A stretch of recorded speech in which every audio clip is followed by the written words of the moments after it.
Batman. Good luck, Harry Potter.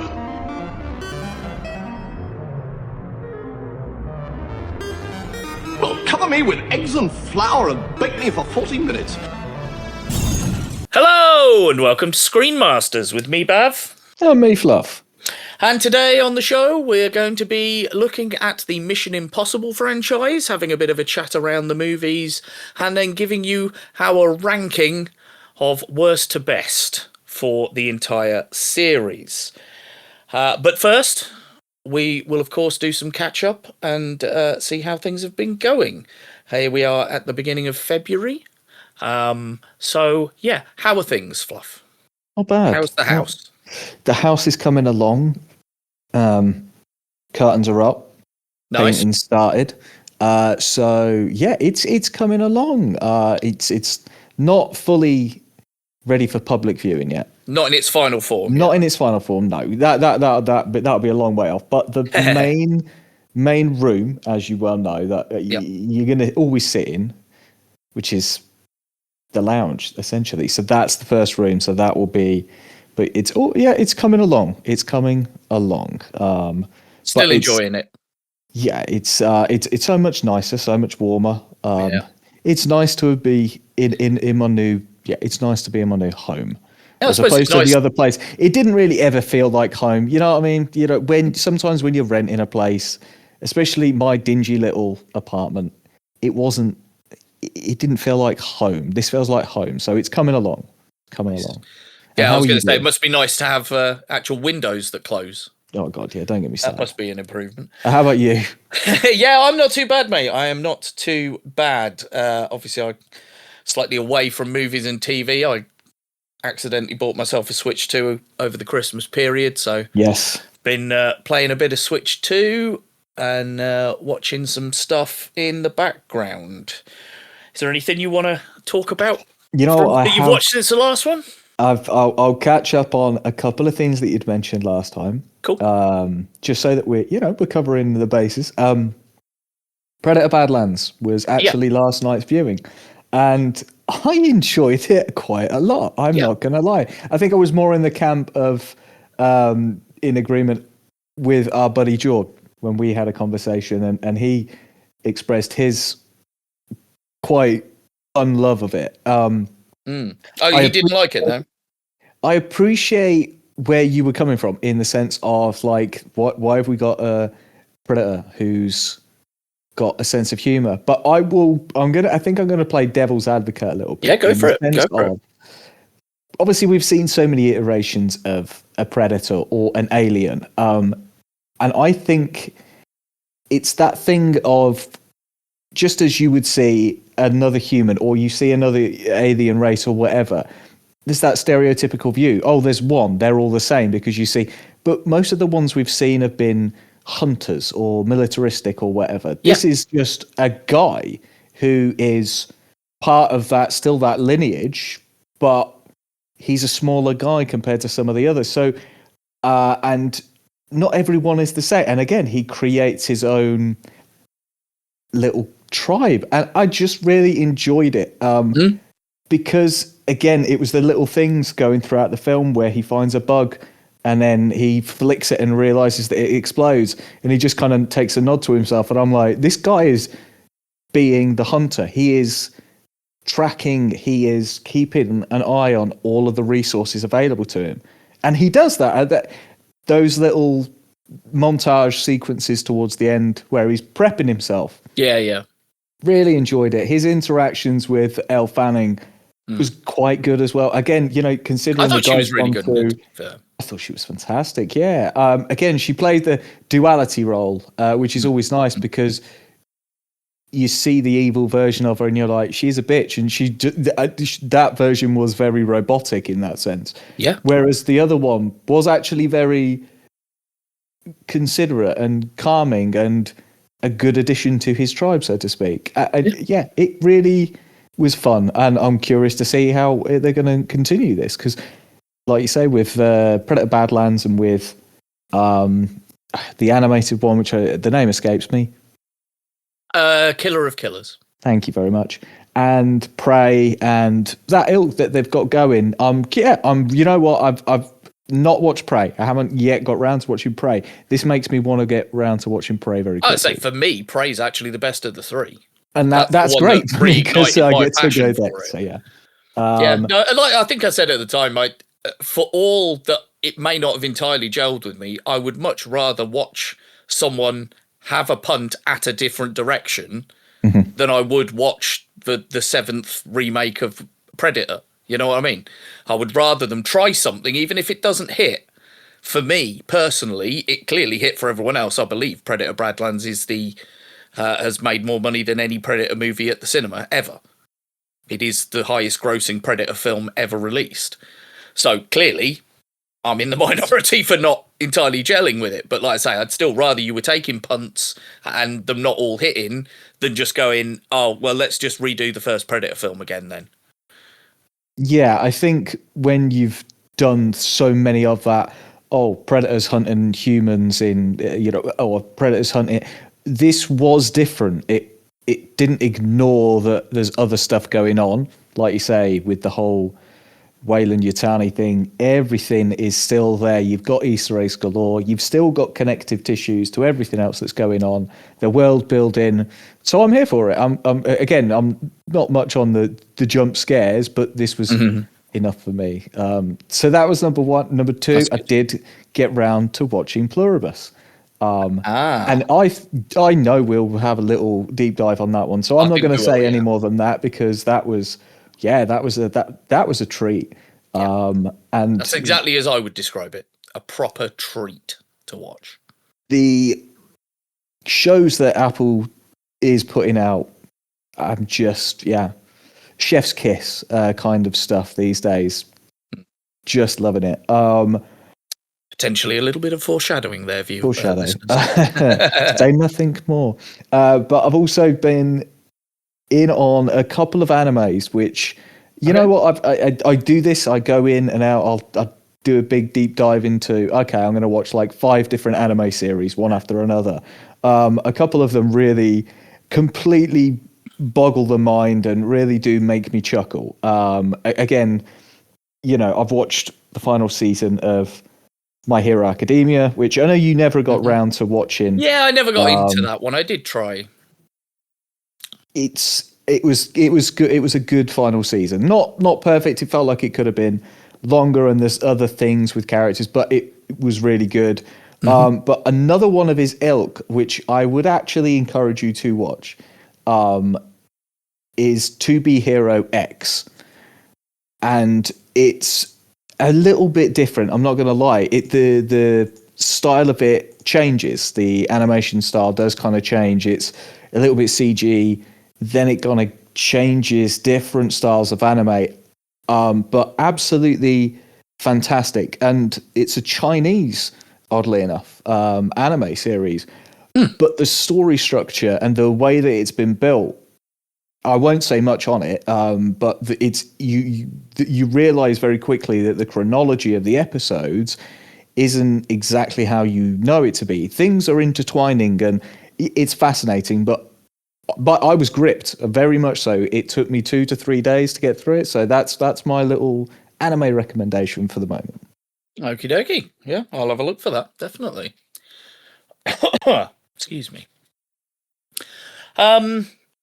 Yeah, I watched some bit, like you say. I've finished with Pluribus now. I think we'll discuss that further down the road. Obviously, you've been recommending Severance to me for a while, so I finally sat down and started going through the first season of that. But again, I won't say too much here. A film that came out a couple of years ago that I missed at the time, I finally got round to watching, is a Finnish film called Sisu.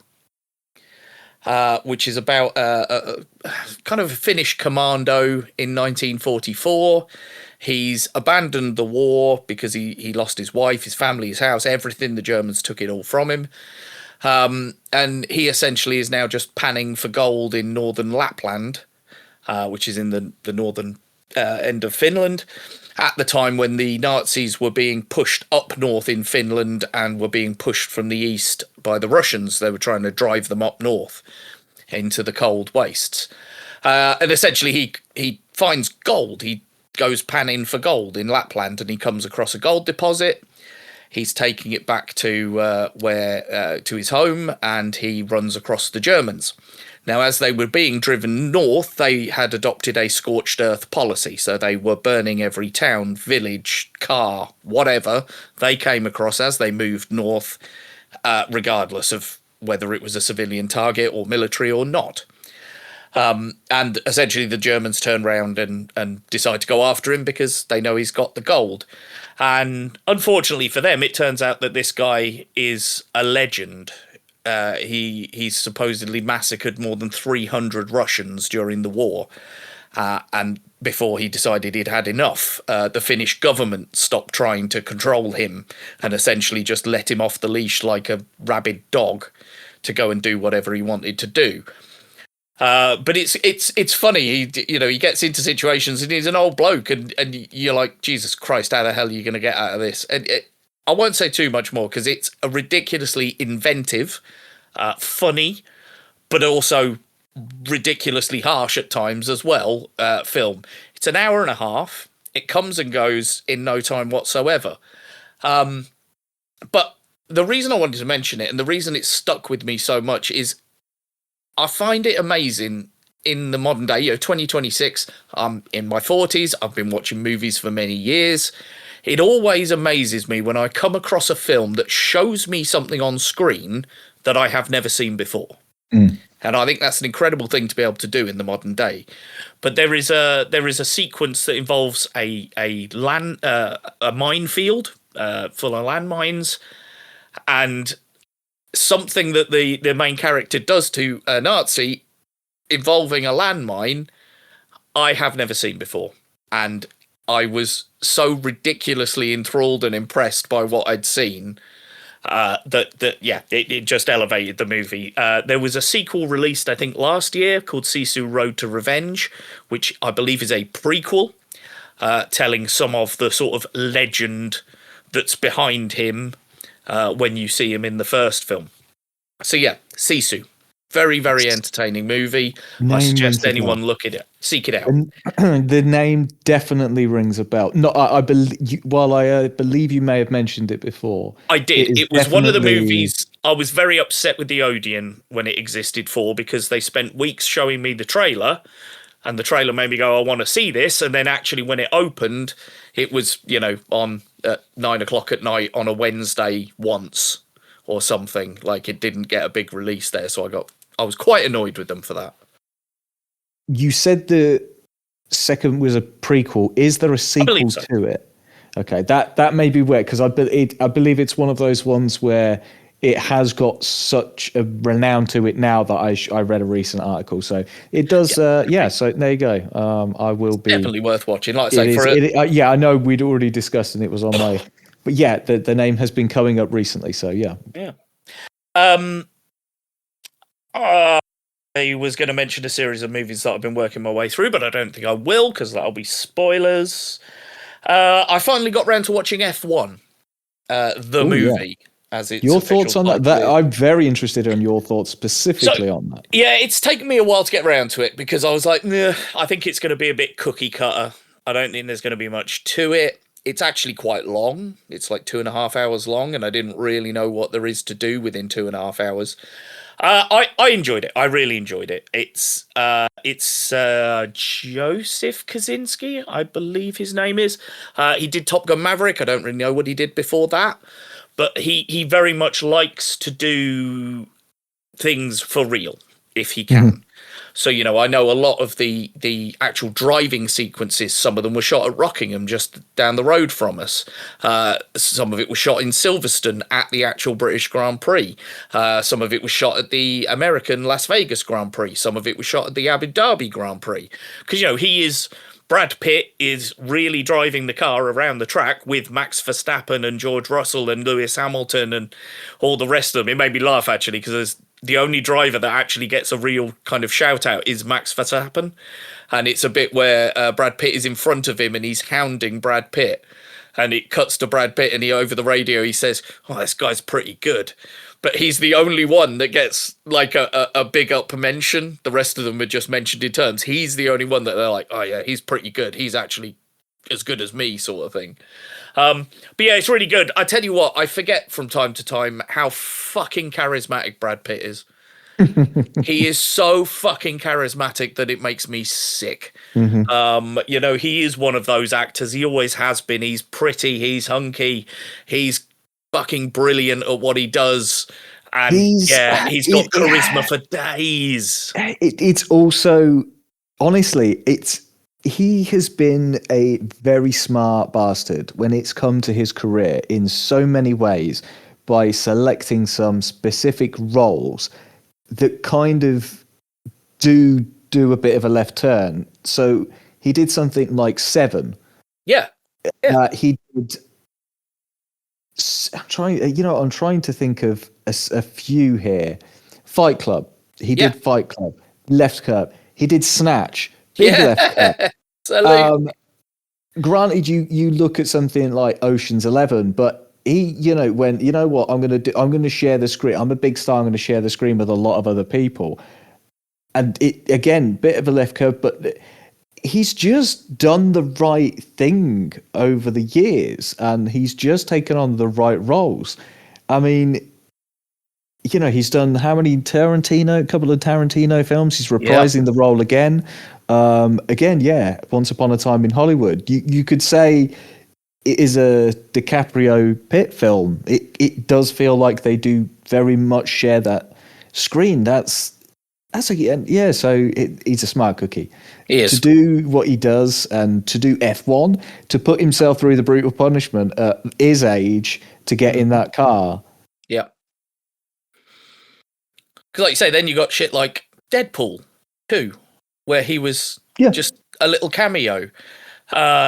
He was in 12 Years a Slave. He was in, shit like Moneyball. He was a voice in Megamind. Like, he's done so much random stuff. He was in Friends. And you've got the thing about Ocean's 11 as well. You mentioned that series. Like, even then, when he's on screen with every other massive actor of the time, his intelligence shone through because he decided to make his character stand out a little bit. By he eats, doesn't he? He's always eating in every scene. That's like his character's thing. And to go, oh yeah, I'm going to do this little thing because then actually I'm going to stand out a little bit amongst all these other characters, Obviously, he was fucking in Friends and shit as well. And then you've got his, like in his early days when, like you say, you look at things like he was in The Devil's Own, then he did 7 Years in Tibet, then he did Meet Joe Black, then he did Being John Malkovich, then he did Fight Club and Snatch and The Mexican. And you're like, what? You did Meet Joe Black and then a couple of years later did Fight Club. What the fuck? That's so, like you say, out of left field. It's such a fucking right turn where you thought it was going, It's not like, again, you look at some of the Hollywood actors or actresses, I suppose, of today's age, and you look at some of the decisions, you're like, yeah, that makes sense. And you look at his career and it is just like, oh, left turn, oh, I'm going to return right, oh, I'm going to go back on this path, oh. So he's been very successful. Not just because he's a handsome son of a bitch and charismatic son of a bitch. He's also a pretty talented actor. So he's had the luxury of picking good roles, but he's been fortunate with some of the roles that he's picked. I mean, imagine any British person, if he bumped into them and he saw a dog, he'd just be like, dags. Any of that kind of stuff, because he came across as such a lovely guy, even when he's filming this with complete bonkers people back in the day. So yeah. Yes. So yeah, I did enjoy it. I don't think it's it's not the pinnacle of filmmaking or anything, but no, it was very much more enjoyable than I was expecting, I'll be honest. Another successful Apple production. Exactly. Spotting a theme. Yeah. So yeah, a bit of that. Now. Listener feedback. A little section I would like to do here, just discussing a text message I received from my sister. Hello, if you're listening, Polly. So she listened to the first episode and had some comments. apparently we're wrong about Red One. She said, I've just listened to the podcast. It's really good. I'm horrified neither of you like Red One, though. I was like, well, no, we're right. I love Nick shit. Kroll. I'm sorry. I love Nick Kroll. I think he's hilarious. I think he's genius in almost everything that he's in. And I think he, again, got a great payday for doing this, but I don't think he was probably entirely satisfied with what he had to do because it was just a Hollywood film. I'm sure there's a lot of people out there. Again, I am not the target demographic for this film, but when I was watching it, I've watched The Santa Claus and I've watched, Santa Claus, the Christmas movie or whatever it's called. And I saw several over that Christmas period. Yeah. And some of them gave me the good old jolly feels because, nostalgia. But some of them I was like, this is a well-crafted story. This is enjoyable. I can follow it. That was not. That's all I'll say. Yeah. I'm sorry. I think it's just forgettable. It's just forgettable. It doesn't stay with me. She also requested a particular topic for an episode that we will discuss off pod, just in case we do end up doing it. But this is a good opportunity for me to plug all the stuff. So we have a YouTube channel. It is youtube.com/@the-ScreenMasters, I believe. He's actually just going to go and double check before he talks that. Yes, it is the ScreenMasters. So youtube.com/@the-ScreenMasters will take you to our YouTube page. At the minute, there is one episode up. Oh, no, hang on. By the time this drops, there will be about 3 episodes. So on the YouTube, I am every 2 weeks releasing an old episode starting from number 1 for any new listeners that may be just discovering us now. The old episodes will be coming every 2 weeks onto the YouTube channel. If you want to get access to the early stuff before then, you can of course go to any podcast feed. We are on Deezer, we are on Apple Podcasts, whatever Google Podcasts is these days. We're on Amazon Music, we're on Spotify. Wherever you get your podcasts, as they all say, you can find us. Please feel free to leave comments, reviews, all of that stuff. It kicks the algorithm up the arse, and obviously we took a bit of a hiatus, so we need to start driving some listenership back to our platforms. But yes, we are always happy to hear. If you prefer traditional email, you can email thescreenmasters@gmail.com, and I will receive your message there.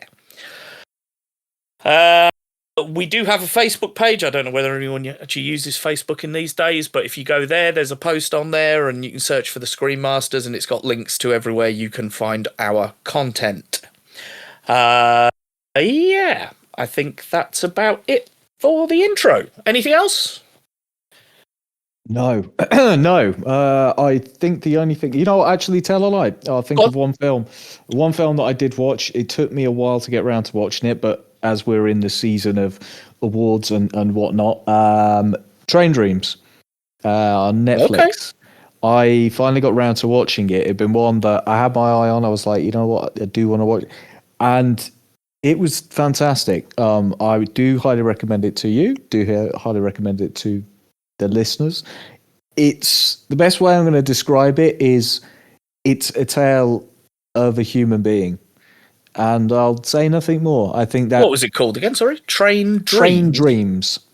Okay. It's. I don't think I've heard of this. Joel Edgerton and Felicity Jones, and set in the very early part of the 20th century in America, and yeah, it's.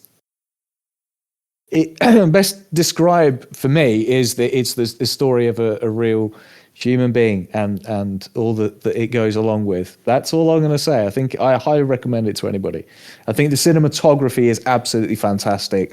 The acting is superb as well. The story itself is really fascinating. I really enjoyed it. Highly recommend. It's interesting. Yeah, I'm just looking on IMDb because it didn't ring a bell at all. And yeah, but instantly I can see what you mean about the cinematography and the little sort of screenshot photos they've got. They are They are shots with purpose. I can see that instantly. Jesus Christ, Felicity Jones is still working. I haven't seen her since Rogue One. Okay. Oh, she's done plenty of things. Well, she done that. I ain't seen her since Rogue fucking One, man.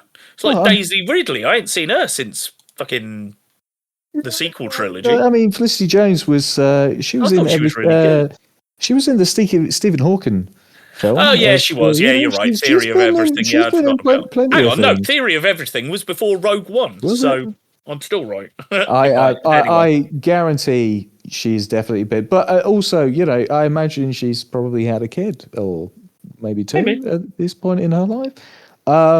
Daisy Ridley, I know she's doing stuff. She definitely has done a couple of films as well. Some are on our radar, some aren't. It's very true. The nature of the beast. Okay, so we'll move on to the main topic then.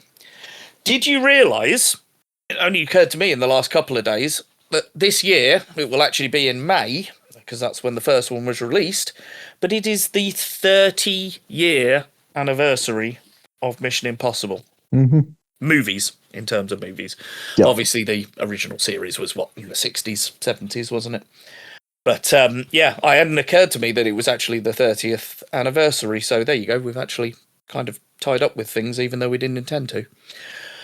But yeah, obviously, we know what this series is famous for now, is, Tom Cruise being a maniac, basically, and trying to find new and inventive ways of killing himself, send himself to an early grave, but thankfully he hasn't succeeded yet, although I'm sure he will find a way in the end, if he keeps doing them long enough. But then again, the last one was called The Final Reckoning, so do we assume the word final actually means anything in the modern day?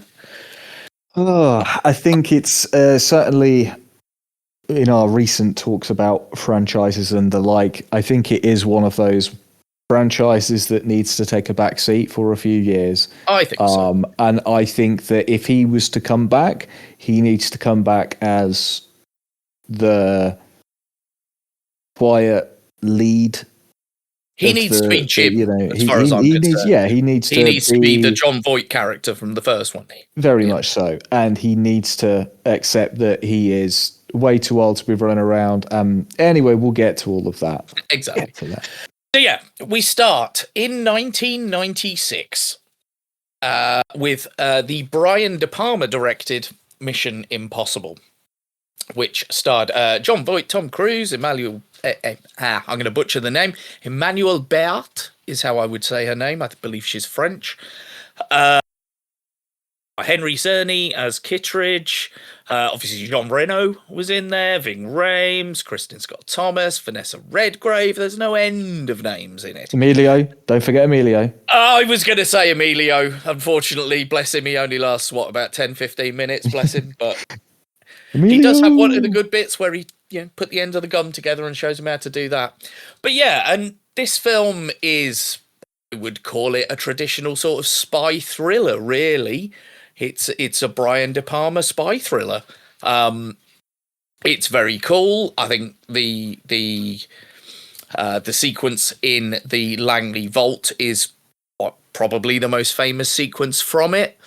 As we know, Tom Cruise did it all for reals and was actually dangling while he was shooting all that. It's very impressive. I really enjoy it. I love it. I think it's a great film. It's the first time Tom Cruise had to argue with them to get him to do a real stunt, because he wanted to be the man running away from the aquarium when it gets blown up. He's having dinner with Kittredge and he throws the chewing gum at the explosive chewing gum at the aquarium and it explodes, and then he runs out the front of the thing. Apparently there was quite the argument there because they didn't want to, the insurance, wouldn't cover him to be doing it. It had to be a stunt man, but he fought and eventually got to do it. And I think it looks all the better for it because, you can shoot him from the front as the aquarium's exploding and you can quite clearly see it's him. But yeah, it was a good start to the franchise. It wouldn't stay that way particularly. I think this is the most, the most spy thrillery it ever really gets. It takes some of the rest of them tend to pick some of the more I don't want to say fantastical because it's not fantastical, but some of the more questionable technology that, probably isn't really in existence in the real world, but we let them have it, sort of thing. It feels in some ways a closer approximation of what the original series was. I agree, yeah. But ramped up to a blockbuster budget and scale. Yeah, I think that's a very, very good way of putting it, yeah. I do think, unfortunately, that, again, having watched that ilk of show, Channel 4 Saturday mornings or, summer holidays or whatever, that was, one of the shows, Mission Impossible, amongst many others. It always freaked me out that Leonard Nimoy I'd watch Star Trek and then I was like, wait, he's in Mission Impossible? What? So, that cracked me up back in the day. I was like, oh, it's not Spock, it is Mission Impossible. Sometimes you weren't sure because there's the episode where he goes back to the 60s. Anyway, but it does feel, unfortunately, with the film, as though they really did not do the TV guys justice, because Jim Phelps, the guy who he's essentially playing from the TV series, and as though it's canon, turns out after all of the episodes of all of the series that we've watched of Mission Impossible, to finally just turn around and go, fuck you, government, and kind of betray them. So it feels like a bit of that's a bit of a, but at the same time, by not acknowledging the names and some association with it, it would have felt like there was a bit of injustice doing it there anyway. So I understand from both sides. As a spy thriller, though, it was fantastic because you had the thrills and spills of the craziness of the team exploding and disappearing. It's a team for all of 5 minutes at the start of the film, and then boom, it's gone. And that is fascinating. Him picking up the pieces and getting Ving Rhames to be the second longest, running member of the Mission Impossible franchise. And so it was a great, fun spy action adventure. And at that time, you didn't know necessarily that Mission Impossible would turn into the franchise that it would become. No, that's it. But as a standalone film, if you were to never have another Mission Impossible film, this would have been an instant classic anyway. Yeah, I agree. I also have a fondness because of there was a game at the same time on the N64, I think I played it, that was based around the film, and you got to play out scenes from the film. And I always really enjoyed that as well. I thought that was a really good little game. I also loved that the little time capsule it is for mid-90s internet, when he's going around posting on all the Book of Job forums. It's such a funny little capsule for early internet and even forums and that. Even watching the franchise as we do for the next 30 odd years, to see all of that and to see even the fantasy ideas of how technology advances cracks me up even more, because it is still, hello, welcome, Ethan. Like, they're all still very robotic, and then suddenly it goes, no, we're all reality now. Like, whoa, okay, we've So that cracks me up a little bit as well, watching through. Yeah, watching them put a cassette tape in a cassette player. In fact, isn't it? Oh Christ! Isn't it the end? Is it the? No, it must be the beginning. Because isn't there a bit at the beginning? Because admittedly, I watched this one first and then watched the rest of them, so it's probably been about 2 months since I watched the first one again now. There is a sequence where someone receives a tape, and I think it's Jim that receives the tape, and he's on an airplane. And because it self-destructs on the airplane, he lights a cigarette to cover the smoke from the tape. And again, that just made me go, oh shit, yeah. You used to be able to smoke on planes, didn't you? I'm sorry, but I always thought that was batshit crazy.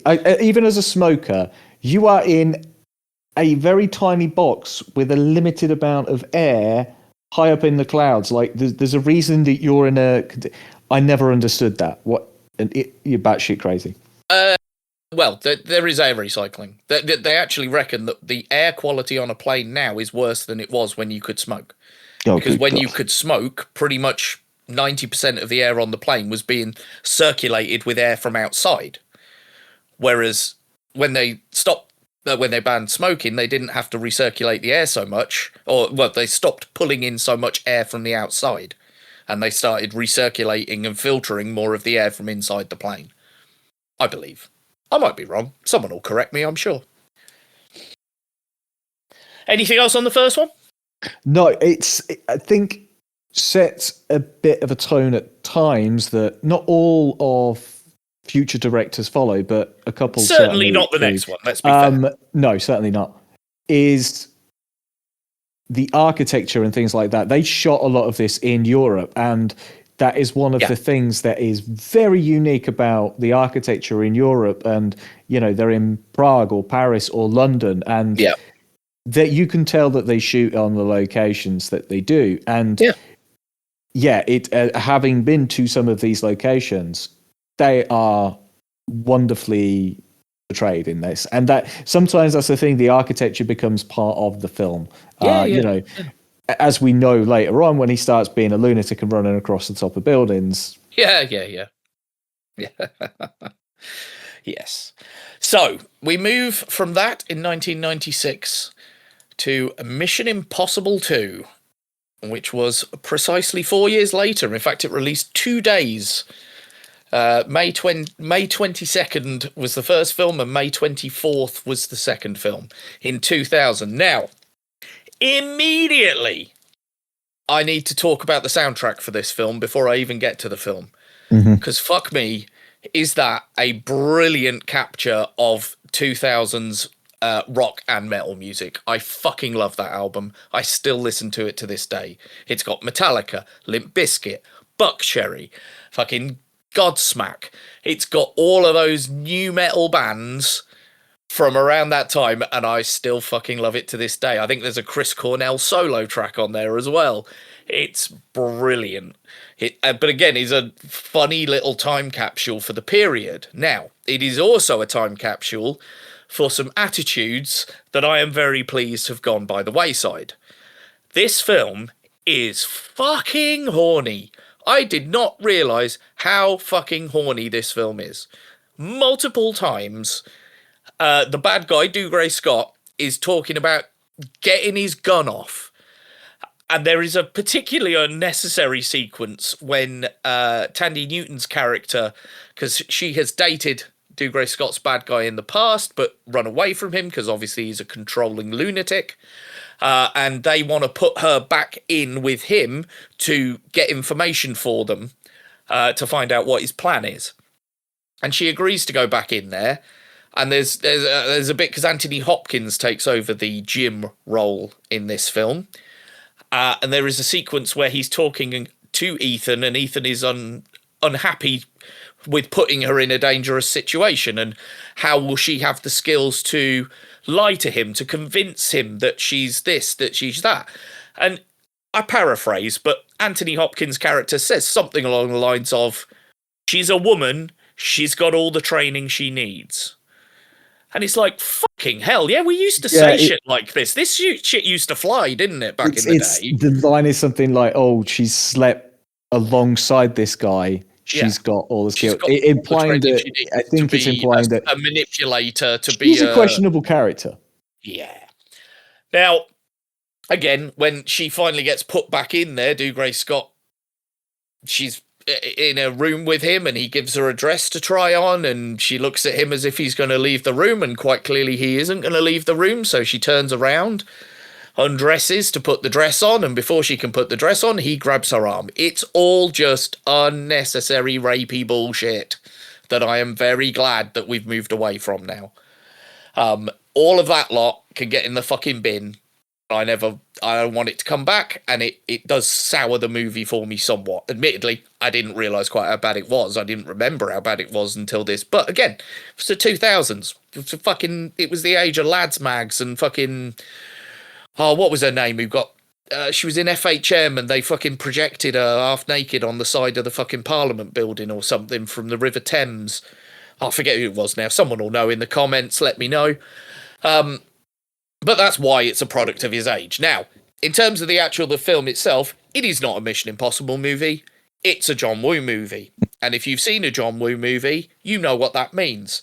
I'd say it's peak John Woo, to be honest. This was when he was at the height of his powers. It was his film after he did Face Off, so he was coming off the back of that. Obviously, he'd already done all the Hong Kong hard-boiled stuff with Chow Yun-fat.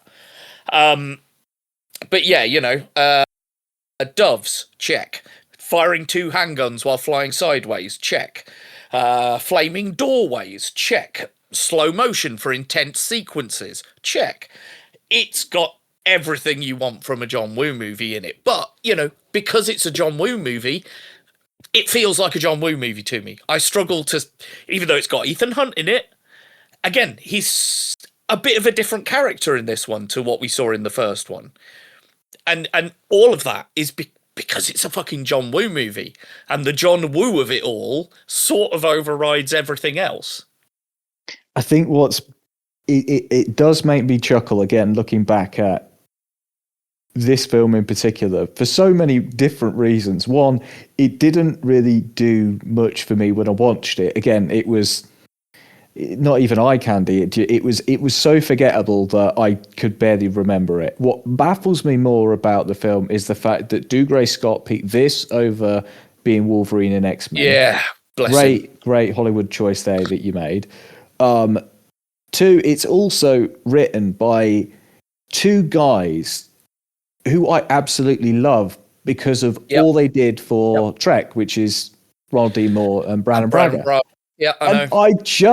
And I like, what? Should we blame the bad writing on Bruce Geller then? I don't know. It just, like you say, doesn't feel very much like a Mission Impossible film.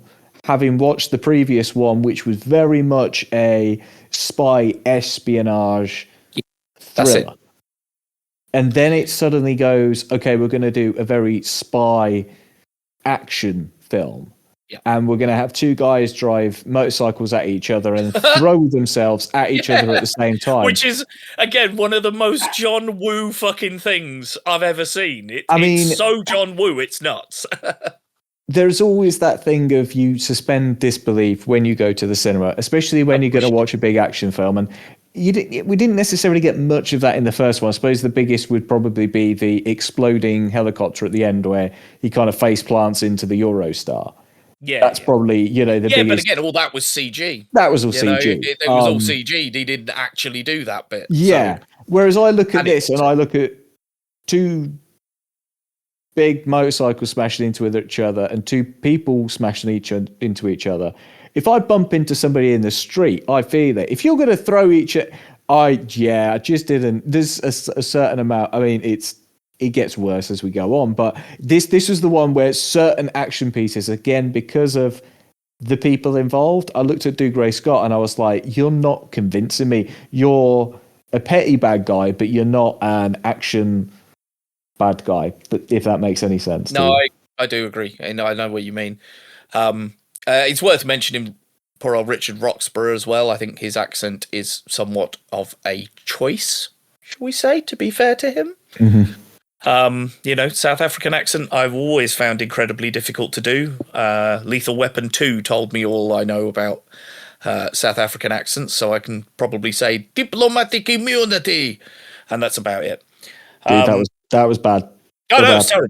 The actual line that I try and do from it is his sidekick, the other bad guy who kills Mel Gibson's wife, and he says something like, "Pull back this mop of bloody wet hair. Your wife, no?" That's slightly better, but anyway, don't do South African accents. They're far too fucking hard.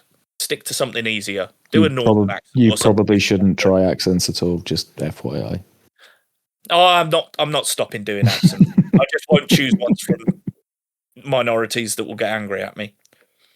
I don't mind if the north of England gets angry at me, or Birmingham. I can live with that. So yeah, like I say, this one's also, I like this one again for the behind the scenes stuff. I was going to say backside stuff. That isn't right. But on the behind the scenes side, this is the movie where Tom Cruise put his foot down and just went and bought the rights. Because then he was producer on the movie. I believe it was Paula Wagner, and it was Cruise and Wagner Productions for a while. But he went and bought the rights so that the producers couldn't tell him that he couldn't do his own stunts. Because he very much wanted to do all the motorbike riding and the endos and all that stuff. So this was the one where finally he just bought the fucking rights to it so that he can do whatever the hell he wants. Now, another thing I like noting at this point, now this isn't the worst, but we are going to keep track of this as we're going along a little bit. The Tom Cruise love interest age gap. I do enjoy monitoring that over the years. There's not much really to be said for the first one, but this one, at the time, 2000, Cruise was 38 and Tandy Newton was 28 at the time the film was released. So 10 years, that's okay. I'm not. That's okay. Years, yeah. In the realms of I think is possibility. right. He was still, you know, I remember, having recently rewatched the first one, I was like, wow, it's a fresh, very young looking Tom Cruise. So yeah, that he looks that's about fine for him. It gets worse. Yes. Oh yes. It certainly does. So yes, we will be keeping track of that as we go along. Any more words on the second one? No. I do think that Tandy Newton is sometimes portrayed a little bit harshly for a portrayal in the film, and I think she was very much. It's a very early role for her, wasn't it? Yeah, very, and I think it's that thing of like when you're in this again of that era of Hollywood and everything very male dominated. You know. Oh yeah, strip off in front of this room full of dudes. Yeah, I still think your first role. Go for it, love. She does, by all accounts, afterwards, having heard interviews, kind of still say, no, still didn't give it, I'm British. I still didn't, take any shit, which I'm proud of. Yeah, no, she's good. So yeah, we then move on 6 years later, released on May the 5th, 2006, was Mission Impossible 3. So, changing of the guard again. Oh, actually, worth saying, like you say, Mission Impossible 2, the only two characters who feature in that film from the first one are Ving Rhames and Tom Cruise. Worth noting. As we go along, you'll see why. So, Mission Impossible 3, changing of the guard again. We bring in up-and-coming director J.J. Abrams and the writers Alex Kurtzman and Roberto Orci to do it, who I believe worked on some of the Michael Bay Transformers, like the early Transformers stuff, I think. Just doing a quick Google now, pad for time. Come on. What did you do? Yeah, you did Star Trek and stuff. Oh, Christ, they did okay, yeah. They haven't done gold, but, they did do some good stuff at some point. They're very associated with J.J. Abrams. Yeah, and then they've been working on a lot of the Star Trek stuff by the looks of it.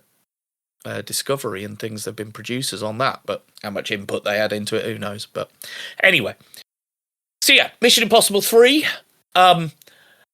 I don't know what else to say other than fuck, I love this. I think it's fucking brilliant. You got Philip Seymour Hoffman as the bad guy. Fucking brilliant. We introduced Michelle Monaghan, again, up-and-comer at the time, was in quite a bit of stuff. She's very watchable as Tom Cruise's wife, as it ends up. We go down I like to consider it the On Her Majesty's Secret Service path for Ethan Hunt on this one, because famously Bond gets married in that one, and then his wife gets shot at the end of it. Spoilers for a 50-year-old film. And I won't tell you how it ends in this one. But, they decide to give him proper love interest and stuff, and, I really like it. We introduce Simon Pegg as kind of the sort of comedy relief, I guess you could call him. Maggie Q's in this. Eddie Marsan, who's always watchable, is in it. Fucking Lawrence Fishburne pops up.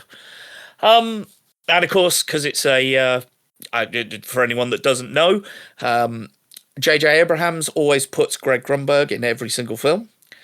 In some way, shape, or form. It even has a bit part from Aaron Paul in it before anyone knew who he was. But yes, I like this movie a lot. Ving Rhames, again, is our only man who sort of recurs for us here. Jonathan Rhys-Davies joins the team. Like I say, along with Simon Pegg. But yeah, talk. What do you think? Sure. It's one of those films where it felt like in the first one, the objective was very clear. It was a spy thriller espionage. That was great. The second one, it just plodded along. It just, what a shitty villain. You know, you couldn't say more. And then you get Philip Seymour Hoffman, who had, bless him, rest in peace. Yeah. Put in such great performances in so many films. And to watch him play not just a typical villain, because he's not. The scene where he's just talking to Ethan, and he's like, this is what we're going to do. And he's just like, no, I'm just going to... He's not raising his voice. No. He's getting shouty, angry. He's not going out of the realms of things that he can't do.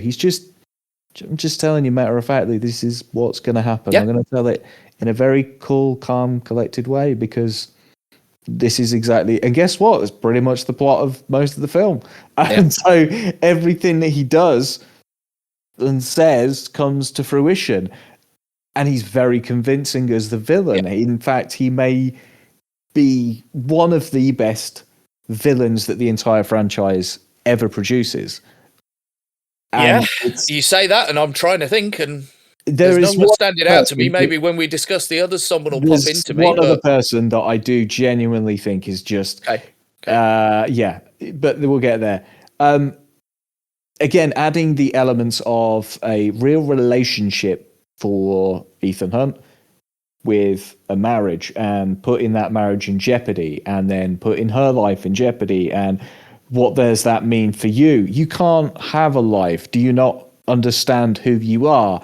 And when the audience has been away from the franchise for 6 years, because it's been 4 years, then 6 years, or whatever it is, there was quite a delay in the production of this one. I remember...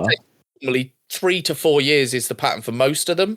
Yeah. This one did have a decent gap, although I think the gap is bigger between this one and Ghost Protocol. But anyway, we'll get there. Carry on. But knowing that Ricky Gervais was almost... I don't know whether it was the same role that Simon Pegg took on, or there was another... No, wouldn't you? I don't know for sure, but that would make the most sense to me. I mean... Popular at the time, he would have been comedy relief. God, imagine that, if that were a possibility. At one point, Carrie-Anne Moss was attached at one point, Scarlett Johansson was attached at one point. So it chopped and changed. And I think while the villain is great and the overall story, there were a couple of clunks in the story. It was it was like they just wanted to use the phrase rabbit's foot for shits and giggles. It was, here's your MacGuffin. That is it. That is it, exactly. A MacGuffin.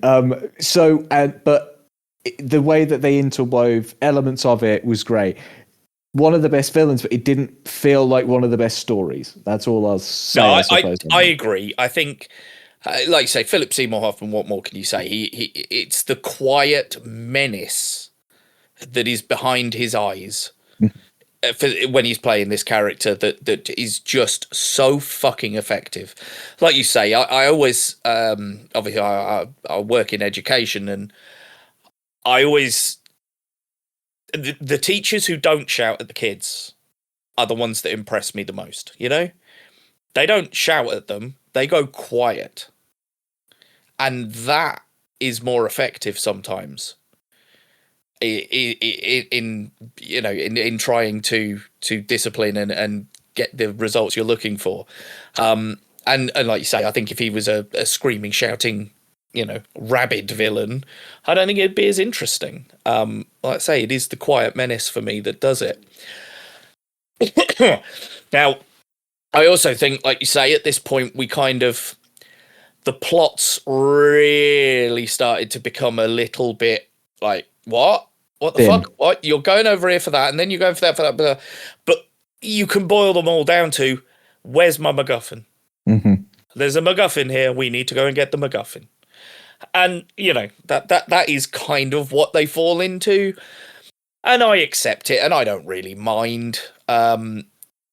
Again, the more the series goes on, the more I'm like, I'm here for the ride. If you take me on a good ride, I'm happy. I don't mind. The addition of somebody like Simon Pegg from this point onwards, though, becomes a other contributing factor to its success, I feel, because you are now not just following Tom Cruise, you've got Ving Rhames, and now you're throwing Simon Pegg into the mix. And, well, I think we'll get a few other bit part players as we move along. It's definitely important to remember that becomes the very core of the franchise moving forward. Yeah, I agree. And yeah, just looking through some of my notes, it's, I've literally written, the plot is secondary. This is all about Cruise and the next wild, nay, impossible set piece.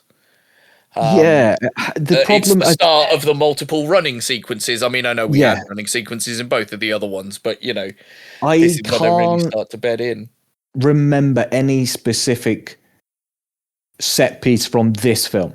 No, that's the thing. It doesn't really... It's the one where he's jumping onto the roof and then sliding down. He does the big pendulum swing thing onto the roof of a building. And then there's the famous one from the trailer is an explosion goes off behind him and he gets blasted against a car in a sequence as well. I remember that. But yeah, there aren't like you say, what it would become known for, those sort of big set pieces that we just jump between. As you say, introduction to a more humorous tone. If you compare this one to the other two, the first two take themselves quite seriously. There isn't a lot of levity, a lot of humour in there. They're quite po-faced and this is serious stuff. I thought that here we were trying to sort of go, right, okay, let's really bed in our ensemble from this point on. So I totally expected Jonathan Rhys-Meyers to come back. I expected Simon Pegg, Benji, to come back. Obviously, Ving Rhames pops up again. He is still in it again, So, yeah, I thought we would start to see the formation of the ensemble at this point. Obviously, as we're going to discover, that didn't necessarily happen all the way through. So, yes, we move from number 3... to, weirdly, number 4. Who would have thought that? Although, obviously not called number 4. So this one is Mission Impossible Ghost Protocol. And I'm wrong, actually. No, the gap was 5 years. It was 2011 for Ghost Protocol. So, new director again, new writers again. Directed by a man you enjoy the work of, I believe. Very Mr. much. Brad Bird. Indeed. Did you spot the also the Josh Holloway cameo at the beginning? Always makes me chuckle because it's one of those ones where it's like, oh yeah, you were in Lost, weren't you? So you were actually getting some film roles. Yeah, you feel a bit bad for him because, in all honesty, it's that thing of, you look at some of the films and you look at some of the people that have been in them or will be in them. And you very much kind of go, I would love if they actually added you to the team permanently and maybe somebody takes a back seat from running around like a lunatic and let some of these new guys take. And he was one of those guys I was like, well, if you've seen the film, you know that the reason for that second or. Yes, exactly. This is... Yeah, it's more Mission Impossible at the end of the day. We properly cement Simon Pegg in here as the comedy relief stroke sort of permanent tech guy, because if I remember rightly, Luther isn't actually in this one, but he's for the main part of the film. I believe he comes in at the end and is sort of sat around chatting with them at the end of the film, if I'm remembering rightly. Some of these blur into one, I will be honest. But yeah, I've written a shitload of notes about the plot and stuff, and like I say, it's not worth it. It's just not worth it. They get to blow up the Kremlin in this one. Mm-hmm. It's kind of fun. There's a nice joke here where Benji jokes about not using masks for the operation that they're doing. So masks are starting to become a big thing, but obviously the Kremlin. Actually, the Kremlin has a fantastic sequence inside it with like a fake wall that they put up. That scene is so clever. I really enjoy it from that point of view. But obviously, the most famous sequence in this one is the Burj Khalifa, where he's literally climbing on the side of the Burj Khalifa in Dubai. And actually, I'm just looking at the trailer here, and it starts with a sequence in a prison, doesn't it? Where Benji's taking him through a prison. That's quite a good sequence as well, with some good fighting in it. But yeah, I mean, it is what it is. I quite enjoy the Brad Bird touch on it. We introduce Jeremy Renner here. So again, I was like, ooh, okay, are we bringing Jeremy Renner in as sort of a passing of the torch, maybe? You know, perhaps he'll hand it over to him in future. We'll see how that turns out as we go through. And our lady lead for this one was Paula Patton, who, I've got to be honest, I haven't really seen in a huge amount else. She's got quite a funny sequence with Anil Kapoor, who's in it, who plays a very rich Indian gentleman who is trying to woo her. Leia Sadu's in it. I quite like her in it. And the bad guy, again, at the time, like you say, Michael Enquist these days, I'm not sure anyone would really know who he is, you know? Because he sort of had that, it was the girl with the dragon tattoo movies, wasn't it? That sort of brought him into the Western mindset. So the Western blockbusters picked him up for a few things here and there during that period. This being one of them, where he's the bad guy. Yeah, I throw it over to you. It's one of those ones where there are. I think the direction is great. I love Brad Bird for a number of reasons. Even some of his, stuff that other people haven't enjoyed, Tomorrowland, I still think there's something great there. The story is, it's that thing of, it starts off very enjoyable. And the interest of, okay, we've got this agent, Josh Holloway, he's been killed, and okay. And it seems the story starts quite wide, and then it seems to narrow and get very thin very quickly. The intrigue of Jeremy Renner's character, again, because I think by this point in the franchise, you're looking for where's not the MacGuffin at this point, but where's the secret? Where's the double twist spy? Where's the twist? I wouldn't even say twist, because I know what you mean. Like, where's the double agent? Where's the mole? Where's the little something? Because there's always something in this. Oh, okay. Ethan Hunt is wearing. He's playing a woman this time. And it very much felt like with his character, I was like, is he just going to turn out to be a bad guy? And it was actually a refreshing change of pace of, no, I was your wife's bodyguard, and I fucked up, and I feel guilty about it, but I can't tell you because I was your wife's bodyguard, and then actually, what the fuck? So that little spin was great. It felt like they never bothered to follow up from that ever further on in the franchise.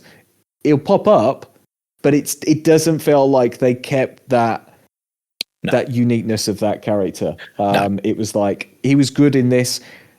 Everybody did their parts very, very well. But the story just wasn't there for me. The villain is the most forgettable villain. I can't even remember the villain. I can't even picture his face at this moment in my head at all. Yeah, I think he's forgettable as well. That's sometimes a bit of a problem. Again, it's not, people are paid to put on a performance, but it's it was one of the most successful of the films. It pulled in some of the most money of any of the Mission Impossible films. and I'm baffled as to why, because while the performances are good, there's not much of a story there. And I think that's what leads. And I think they realized this because while it was successful, it was directed well. And Tom Cruise did his crazy shit of climbing up the side of a goddamn glass building in Dubai.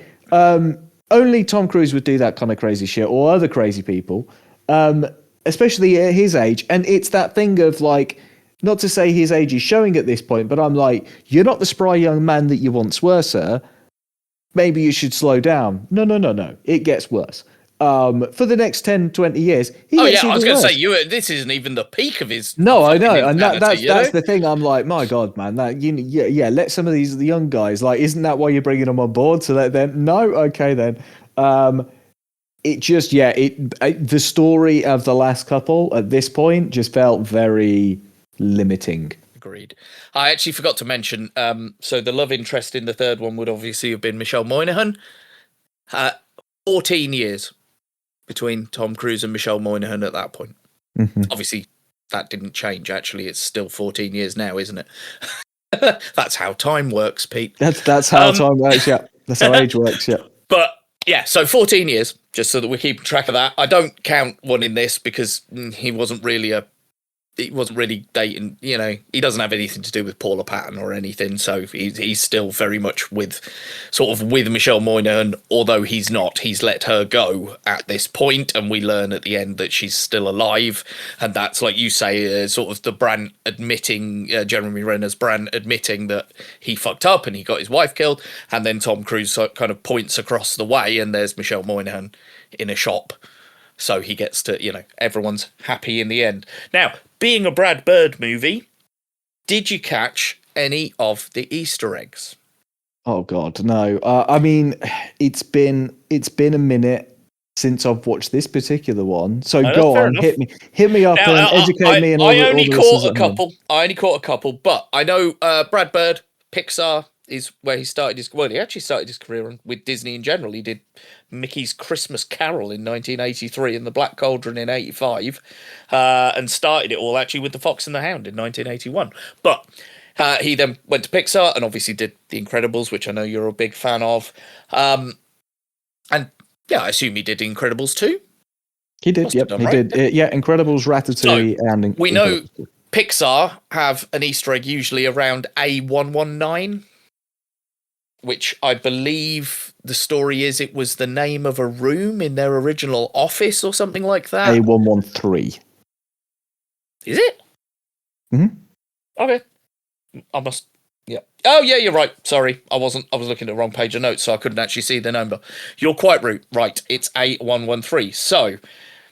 let me look through my notes and see where that popped up. So, the sequence at the beginning... the sequence where we see the flashback to Josh Holloway's failed mission at the beginning.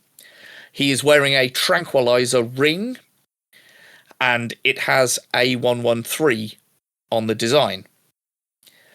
When they are rendezvousing, there is a code they have to give for their pickup in Russia. The code is Alpha 113. And then I think the last one I clocked is there is a canister, I think, that they pick up at one point that has A113 printed on it. Now, again, knowing these guys, there are probably more, but they are the ones that I caught while I was watching it.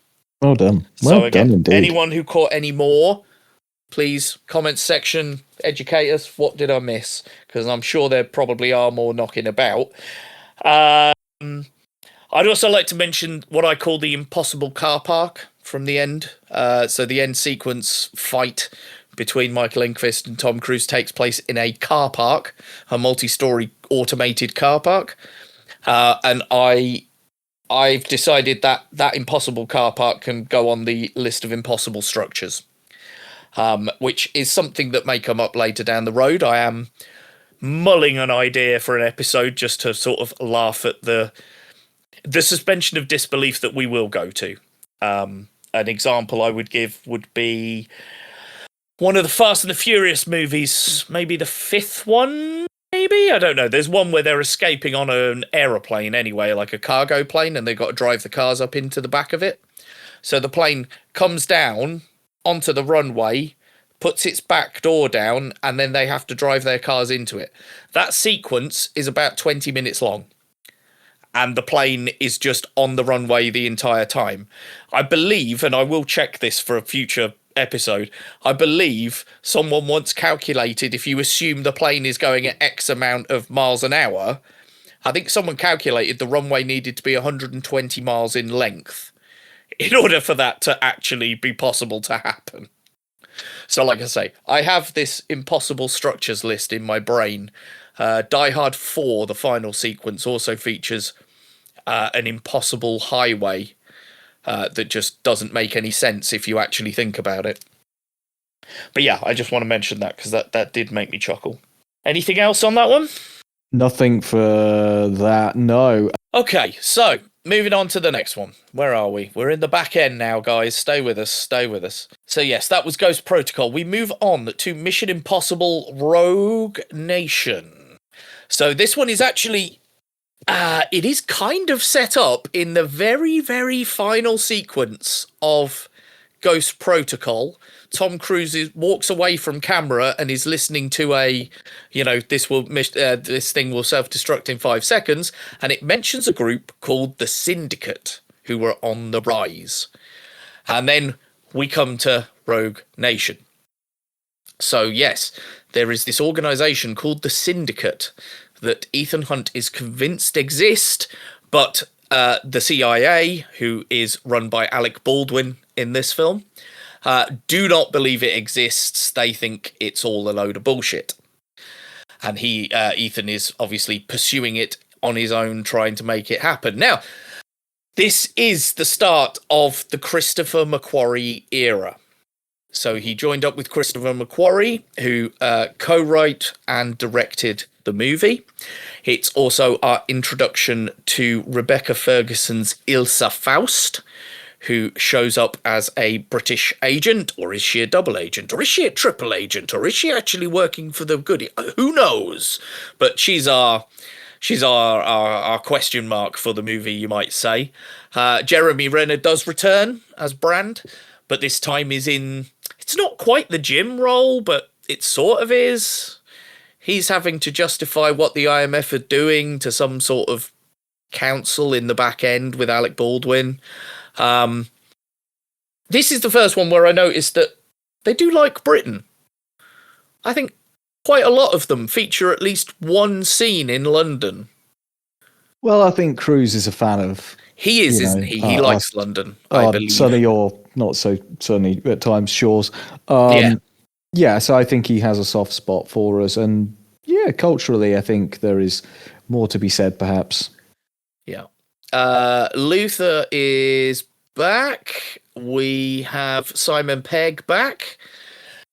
And like I say, we're sort of starting to establish a little team here. Now, the baddie in this one is Sean Harris, who is a man I find very watchable. And again, I put under that quiet menace sort of bad guy that works incredibly well for me. Yeah. Again, sometimes it's the understated performances. You don't need to be big and flashy and very loud to make a point. You can be quiet and calculated. And as long as it appears for the majority of the film that everything is going your way, you look like a successful and clever and cunning individual. And it really helps sell the story. I think at this point they've acknowledged that they want to stretch. They've looked at other franchises by this point in the franchise itself. They've looked at others, and they're looking at the success of the long game, where you can have a couple of films that are building up to an even bigger plot. And I think they suddenly took that opportunity and thought, this is going to be the first step. Or certainly, let's put the feelers out and let's certainly enact as though that is going to be the case. You've got the twists and turns of, we're going to decommission the IMF. And at this beginning point of the film, we've got Renner and Peg both working for the CIA, essentially. But you know it's never going to stay that way. So the twists and turns, it feels as though they actually went in fully understanding what the mission was. Not to put a pun on that there. As in, we want to carry over some of the guys from last time. We want to actually build this now. We want to build this franchise as opposed to chopping and changing. We actually want to grow and we want to build this. By adding somebody like Rebecca Ferguson, who was very talented, commanded attention, real hot as well. And you're like, whoa, hang on a minute. Again, because she's British, you're all always like, okay, if she's a female British person, she ain't going to take any shit. So surprisingly, she doesn't take any shit. And she's a great addition to the team. And this is the thing where I think some of the others, it feels at times as though some of them throughout the films have had this audition process. Well done. If you can survive doing more than one Mission Impossible film, you get to carry on. Well done. That's like a badge of honor kind of a thing. So we've seen a lot of people chop and change. And, I think Renner's gets a lot more successful and he has opportunities elsewhere. So he kind of dies down a bit towards, a little bit more as the franchise goes on. But this is, again, this is a great stacked cast. And this is a good film. And at this point, I was very much, because the other couple had been so lackluster. The story was so paper thin. The villains were paper thin. This is the first one where I was like, oh, hang on, they're building something here. Yeah, I agree. Like you say, the plot itself does continue into the next film, as we'll see. And it's really interesting. I do like it. I think the opening sequence is fantastic. That is so they're trying to stop an Airbus A400 cargo plane from taking off, and it's not going to happen because Benji can't make it happen quick enough. So Tom Cruise, because he's Tom Cruise, decides, fuck it, I'll just run along the wing and hang on to the side of the plane as it takes off. And again, he did that. He was strapped to the side of an Airbus A400M without the use of visual effects or a stunt double, and at times the plane got up to 5,000 feet in the air. And this was the first time where I really went, fuck, yeah, you're proper crazy, aren't you, actually? You are actually proper crazy. Because then this one also has a sequence where he has to hold his breath underwater for many, many, many, many minutes longer than should be humanly possible. And again, because he's Tom Cruise, he didn't want to go in and do that sequence with oxygen tanks and shit. No. So yeah, he did spells in there where he had to hold his fucking breath for 3 minutes or more. He's mental. But I love it because it fucking sells it to me, because that's actually Tom Cruise on the side of an actual fucking plane that's actually taking off. It does so much to sell you on what you're seeing. Yeah, it found very much that balance as well. I found again with the script, with the stars that are in it, they're more comfortable, and that's the thing. Sometimes it helps. Yes, you've had a few films together, you get that synchronicity. It found that balance between action. I wouldn't say spy thriller at this point. The spy is there, the thriller very much not. But the action, the spy, and the comedy, because that all seems to be very much wrapped up now in this franchise. And it really finds the right balance. Very much it finds the right balance for all of those. Where, like you say, he's clinging onto the side of the goddamn plane, I genuinely imagine Simon Pegg probably doing his part, lying in a bit of grass, looking up going, the fuck? Just like that look of amazement. Yeah. As he's watching Tom Cruise clinging onto the side of a plane. And yeah, you can say, so it very much feels like they found a good production, a good director, and it feels like they've set themselves up well for the next few films. Now, just going back to something you said earlier, I totally thought you were correct. Rebecca Ferguson was English. She is fucking not. She was born Rebecca Louisa Ferguson Sundstrom. and was born in Stockholm, Sweden, and grew up in the Vastaden district. But her mother is of Scottish and Northern Irish descent. She attended an English-speaking school in Sweden and was raised bilingual. So you can see where it comes from. But I did not know that. Did not know that at all. I think because she's been in a good number of I absolutely thought she was British. Specific productions as well. Again, I'm sure I'd seen in an interview. I think she was on Graham Norton, and she said about her mum where her mum was from, and I was like, oh, okay. And so that's sometimes you just I would also say I would class her as a love interest in this movie for Ethan Hunt.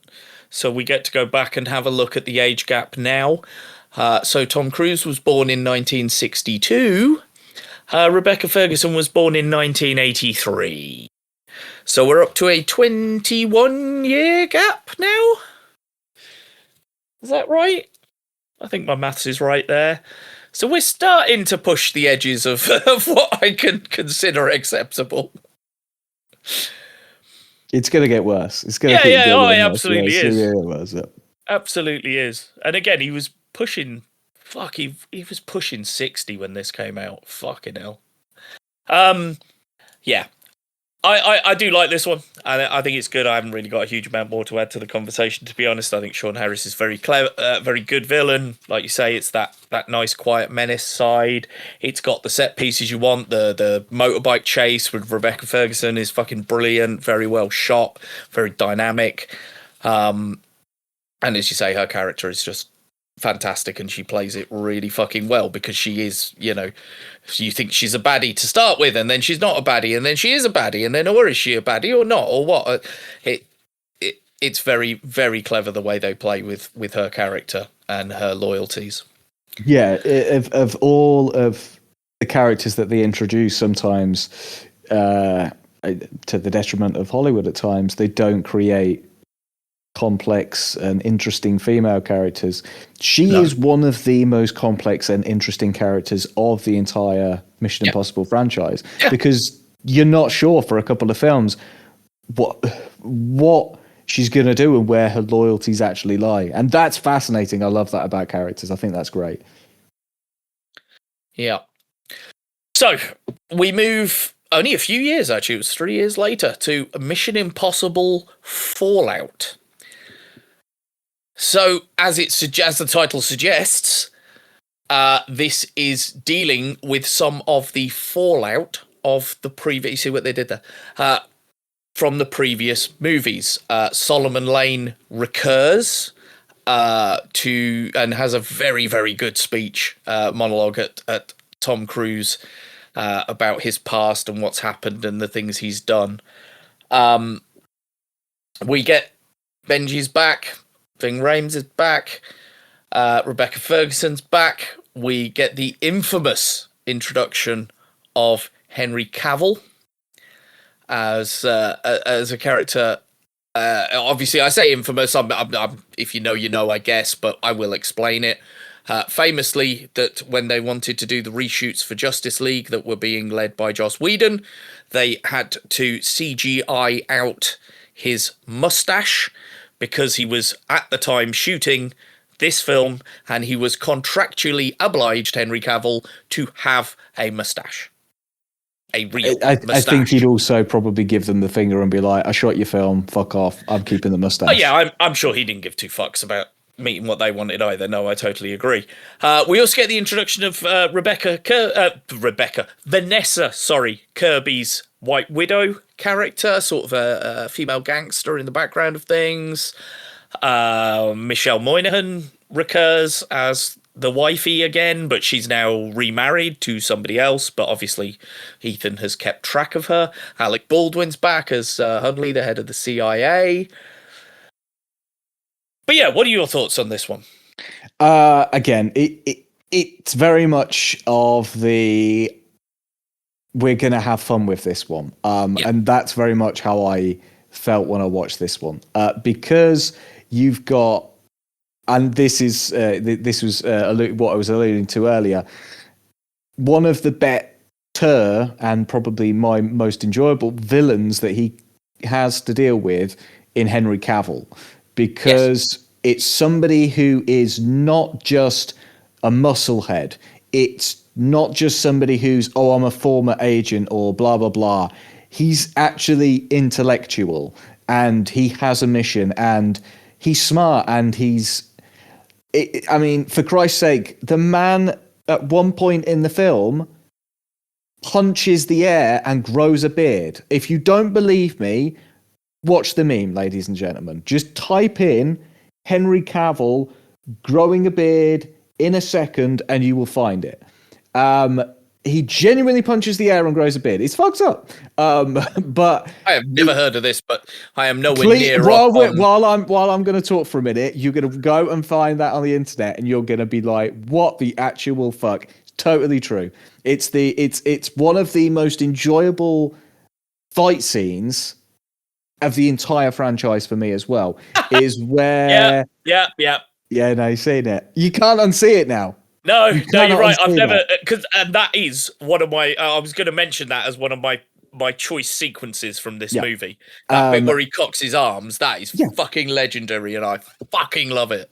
Yes, and so it's that bit where he just cock his arms and I've never noticed. He grows a beard. I'd never noticed. That's insane. Brilliant. But that whole sequence in the bathroom is just fantastic. Cool, just beating 7 hells of shit out of everything. Fantastic. It's fun. It's actiony. It's a bit silly, and again, like I said with the other one, it feels like they really got the right mix and the right tone, and they got the right people in. Obviously, yes, we lose at this point Jeremy Renner, but the man, at this point is an Avenger. He's kind of a bit busy, probably. That's what I was thinking. Actually, it does line up, doesn't it? Because this was 2018, and was Endgame and Infinity War not 2018? Did they not release 10 years after Iron Man? It was a 10-year thing, wasn't it? I'll say yes. I believe they both released in 2018. So, yeah, that would exactly explain where Jeremy Renner was at this time. Yeah. Again, correct us in the comments. I'm sure people will if they know. It's also one of... Sorry, I was going to say, it's also one of the most commercially successful films. I think it did have a bit of a budget. I think it was like between 150, 180 million. So it had a bit of a budget, but I think it was one of the biggest ones. And to be honest, it was pulling on the threads of the previous story, and it was expanding upon it. It was keeping some of the threads. It was keeping some of the characters from previous. It also introduced us to a new character who had a familiar past to somebody from the very first film. In Vanessa Kirby's character, her mum was the arms salesman from the first one. Yeah. And I was like, by Vanessa Redgrave in the first film. Yeah. Yes, and just again being smart enough at this point to have gone, I've seen the other films and I know the story of these characters, and to have that in there is brilliant. I love that it's an Easter egg, but it expands on it. And again, Vanessa Kirby, it was fantastic in this. This was, I wouldn't say early, but it was, a little bit earlier in her career. I mean, obviously she's now, Invisible Woman and doing very successfully. Yeah. And she'd done some stuff, but, I think this was probably her big Hollywood film at that point. I think you could say that, yeah. And again, forgotten it's the introduction of Angela Bassett as well as the president. Yeah, we kind of shoehorned out. Did we get rid of? No, Alec Baldwin is still kind of in it. No, he's there as the head of the CIA. Yeah, killed anybody yet in real life? Oh yeah. Yeah. Sorry. Alec Spoilers. Baldwin. Spoilers, everybody. But yeah, it's fun. It's a bit crazy. There are some really stupid points. Again, it's just there's a bit with Henry Cavill sat on the back of a helicopter with a huge, massive machine gun. Just I'm like, come on! It looks badass. It looks silly. And the only bad thing I would say out of that is that Cavill was dead by the end of it. I was like, he is the kind of it's a shame his character didn't stick around. Yeah, that you should have kept around. That you genuinely should have actually had, Darth Vader at the end of Star Wars, flying off into space kind of a deal. You should have had that kind of thing with him where he got pinged off of the thing. That would have been so much better having him come back. I also appreciate that he probably signed up with it knowing that it was a one-time and done. He didn't want to be a part of the franchise, but true. you know. That's probably true. Yeah, I mean, this one, for me, is full of iconic shit. Like you say, there's the helicopter stuff and that whole sequence. Doesn't Cruise start out hanging underneath one of the helicopters? Yeah, and on a big bundle of shit, and then climbs his way up into the helicopter, and then starts flying the helicopter, and is then getting chased down by Cavill. Yeah, which he probably did. All of that helicopter work. Yeah, that's actually Tom Cruise actually flying the helicopter, and it's fucking crazy. I can barely like pull my arms up. He not only pulls himself up a rope, he's then smart enough like the back. There is some like I know he's a crazy Scientologist, but he's clearly taking some god or something is shining down on this man because he gets away with the shit that he does. He breaks his ankle. And he keeps it in the film. He's like, in this film, I'm going to run across a rooftop. I'm going to jump across to that rooftop. I'm going to break my ankle. I'm going to delay the production for a little while because I've broken my ankle. But guess what? I'm going to go and run and do that shit again as soon as I'm done. And he does because he's a mental bastard. Yeah. Yeah, that's like you say, he runs over most of London in this one. Across the top of Paddington Station and all sorts of shit. On the humour... This is the first time I really noticed. They may have done it in the previous one, but I can't think of a sequence. They do that thing with Benji where he's talking Tom Cruise, Ethan Hunt through something. Oh, yeah, turn left, turn right, go here, go there. And they do that. I really like the juxtaposition humour they do with it where, Benji's there going, turn left, run. And, Ethan Hunt's there and he's like, it's a fucking window with a 50-foot drop underneath it. What the fuck? Mm-hmm. Oh, just turn left, just jump, you'll be fine, And they bring it out in the other two later movies as well. They do that sort of juxtaposition thing of, what? Come on, it's not that hard. Because he can't see what Ethan can see. And I do quite enjoy that when they do it. No, like you say about that, it does, again, track foreshadowing later on, where that commonality of, Benji's in my ear and giving me directions will come back to bite them in the arse. Yeah, that's it. So yeah, I very much enjoy this one. I do really, really like this one. Again, written and directed by Christopher McQuarrie.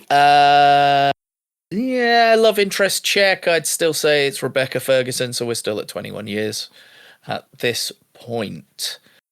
Okay, so we move on to the last two, and to be honest, I'm just going to bundle these two together because let's face it, they're just one big movie, aren't they? But it does amuse me that we will forever have a film entitled Mission Impossible: Dead Reckoning Part 1, and then its sequel entitled Mission Impossible, not Dead Reckoning Part 2, The Final Reckoning. And like I say, we'll see how the next few years will prove to us how final the word final actually is in this scenario. But again, it's Christopher McQuarrie, it's Tom Cruise, and it's all about AI bullshit. I think Gabriel is probably my least favourite villain they've ever had. Because Enquist might be forgettable, but Gabriel, I just think he's shit. I just don't like it. Genuinely, it is one of these ones where I wish if they'd have just switched out the actor. I mean, again, nothing against the guy. I've seen him in a number of things. Isai Morales. Yeah, I've seen him in a number of things, and he's fine.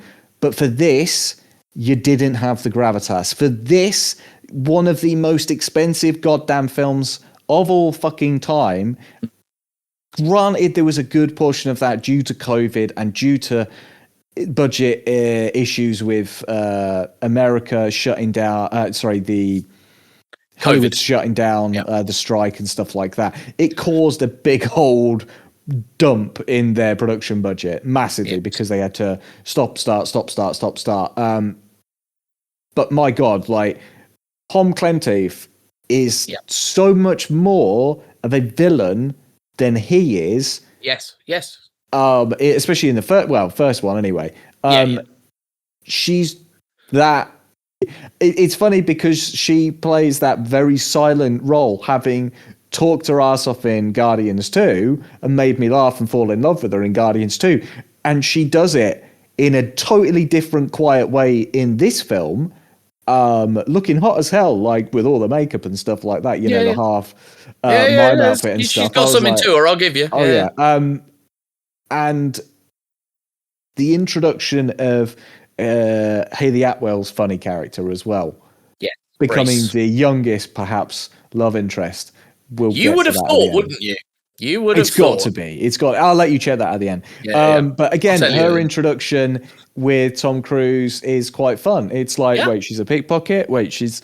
Yeah, because, dude, guess what? She's a professional pickpocket. You're a professional spy, all right? Yeah, that's part of your ensemble, but that's her bag of tricks for, like, a living, mate. And also, you're close to the Crypt Keeper at this point, Tom Cruise. Like, you're beginning to get there in age, son. And it's beginning to show a little bit.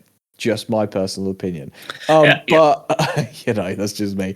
But again, we've got like Carrie Elwes in here as the new director of intelligence or whatever. Again, a very flamboyant kind of character that he is. And I love him. He's so good. Carrie Elwes is always good value. Always good value. They introduced Mark Gatiss as well. He's on the NSA, I think it is, and in like people like Indira Varma and Charles Parnell are sort of government people in the background. We get the reintroduction of Henry Czerny's Kittredge that I don't think we've seen since the first film. No, and he pops up again here. There's bits and. Because the other thing you have to bear in mind, everyone, is that these films get longer and longer as we go along. The first Mission Impossible is a nice, tight hour and 45-ish, probably an hour and 50 with credits. At this point, we're at 2 hours and 43 fucking minutes long. Like, it's starting to get a bit much even for me. But, again, in this one, we do have some incredible sequences. The entire train bit at the end... which was all shot in Yorkshire, I believe, because I remember the around the time of COVID that was going on up in Yorkshire, I'm pretty sure, and obviously his insane I'm jumping off a motorbike and parachuting down from fucking miles, and it's insane. Apparently he did it 7 times because he wasn't happy with his performance, because he actually has to speak a line while he's in the air. And I think he wasn't happy with the way he delivered his line. So he then went, right, I'll do it again then. But fascinating stuff. I love all the behind the scenes stuff on these movies. I think it's brilliant. But yeah, I mean, there's an awesome car chase sequence, I think, in this one as well, with a little Fiat 500 with him and Haley Atwell, where they're handcuffed together, aren't they? Yes. That's so good. And again, it's him driving the fucking car. It just it helps to sell the action. This, unfortunately, it feels that there's a lot right with this, but it feels like, I'm not going to say I would say the train is coming off the tracks a little bit at this point for me. The film overall does what it needs to, but it also leaves itself open a little bit too much as well. That's the problem with AI in some senses. Yeah, I totally agree. Having the loss and the impact of Rebecca Ferguson feels big at the moment, but by the end of the film doesn't feel as impactful as it should do. Yes, I agree. I agree. When that happens in the moment, I was like, oh my God, wow. But like you say, by the end of the film, so much other stuff has happened that you've sort of forgotten about it, actually. Yeah. And obviously, we get, Haley Atwell's character meets Kittredge, and okay, that's kind of been set up and set it. But the end shot is like a submarine under the ocean. And it's like, okay, yeah, you're foreshadowing. I get that. But what you should have done is showed the impact that this has all just had on the team, because they've just lost a member of the team, and that should be quite important. Like, where's the impact? And it doesn't feel. No, take a pause, let it sink in. Yeah. But no, we can't. We've got to keep chasing around the world for our MacGuffin. Yeah, we actually get 2 fucking MacGuffins in this one. Yeah, and 2 halves of the key. The problem again is there is some great sequences, and again, Pom is fantastic because she is a redeemable villain, because she's been sold a lie, because she's been manipulated. Like, a lot of this is the first time in a while where you've actually gone, no, this is the bad person, and then she's done something. No, that's it, because Ethan Hunt spares her. He's like, oh well, because he spared you, I've got to kill you because you're going to betray me. That's not a guarantee, but you've just enacted that anyway by doing this. Like, there's that cause and effect kind of a situation, and I love that because it is that redeemable quality is something that's fun, and to have her then kind of go into the next one as part of the team, that's great. That's quite good. But the problem was AI as a villain is never interesting. It's never going to be in the sense of, we've done this. We've done Terminator. We've done it wants to destroy the whole fucking world kind of scenario. Like, that's been a bit played out. And I was really happy with the first couple because it felt like they were building to the syndicate, like this agency that was going to do something themselves, not, we're going to use AI. And it felt shitty. It felt like a really shitty part of the script, and a MacGuffin. There's always a bit of a MacGuffin, sure, but this felt like the worst MacGuffin of all. Plot-wise, this one does not really hit for me very well. I also think the other thing is that at this point, they're trying to have their cake and eat it too in terms of casting. It's like, we've got to bring, we've got to keep Ving Rhames in it. We've got to have Simon Pegg in it. We've got to have our crew, and Ilsa's got to come back. But then she can't be a love interest for him, so we need a different person on love interest. But then we want the bad guy. And then the bad guy's got a gang. And then we're going to look at the government, so we need a group of people around the government officials. You know what I mean? It's just like we're adding so many different people in, and it stuffs it a bit full. And I sort of look back at the other ones and go, perhaps this is why you sort of trimmed the cast before the next one. Every time it was like, right, well, you worked, you can come through. Everyone else will start again. And then, all right, well, you worked, so we'll bring you across. But then we'll start, And I wonder whether there's something to be said for that way of that they were doing it in the early days, potentially. Yeah, we've obviously, we're talking about this all as one, very much of two halves still. And how much of the failures of the first one, because it was not a huge commercial or critical success. It did the biz, but it didn't do the biz that they thought it was going to do. Again, after building successfully on the previous two and increasing that budget a little bit and increasing the revenue a little bit, they were like, are we going to get to $1 billion kind of franchise now? Which they hadn't been. Like 700-800 million, I think, is what they've capped at previously. So did they want to just get that $1 billion mark? And they didn't.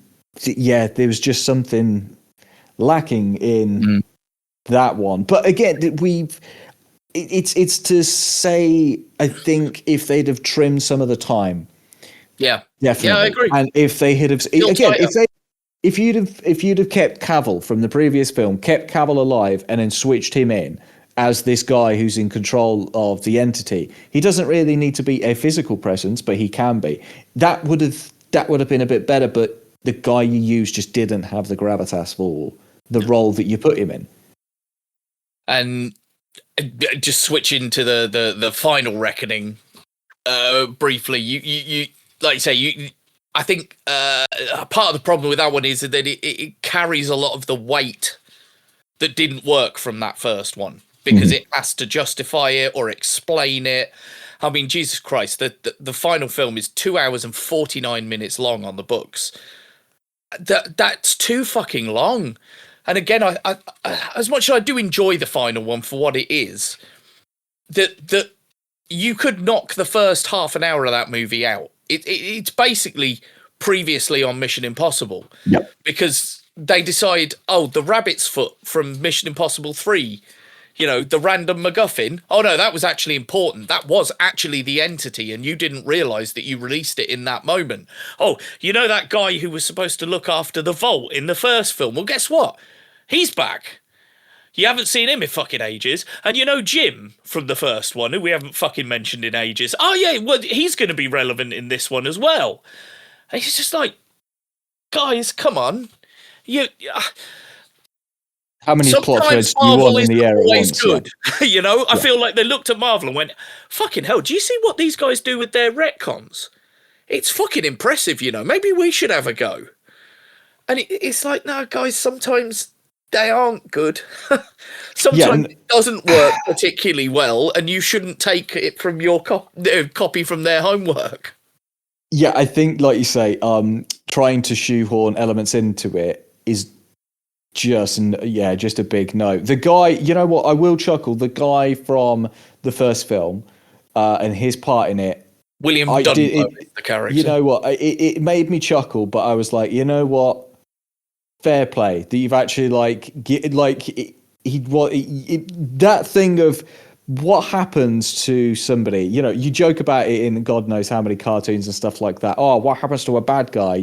Where do they go? They find these people. Bad guys are us, and it's the same with what happens when you screw somebody out of the job because you fuck them over by doing this operation, and you show this guy whose life actually was all the better for it, and he's thanking you for it. And I was like, you know what? That wasn't something I ever expected. Yeah. That surprised me. And that was the little bit of the heart that I was like, that makes me, okay, that's fine. And then we suddenly went back to the MacGuffin bollocks. And, yeah, exactly. Again, I, absolutely love, and as will you probably these days, Tremel Tillman, who's in Severance. Oh, yeah. And who plays a captain in this one. And again, his whole isn't he the submarine captain? Yeah, he's the submarine captain. Yeah, and his whole bit, cool, I'm like, guy. that's good because you're a good actor and this is bouncing well, and this is part of the story which you're actually advancing part of the story at this point. But, and I'd said this to you, and I know, your love of Cruise doing all of his crazy batshit stunts, the underwater stuff very much for me, it was beginning to stretch my belief of what this 65-year-old man can now do. Is he 65? He's got to be 60 something. Born in 1962, so he'd be 64 this year, 2026.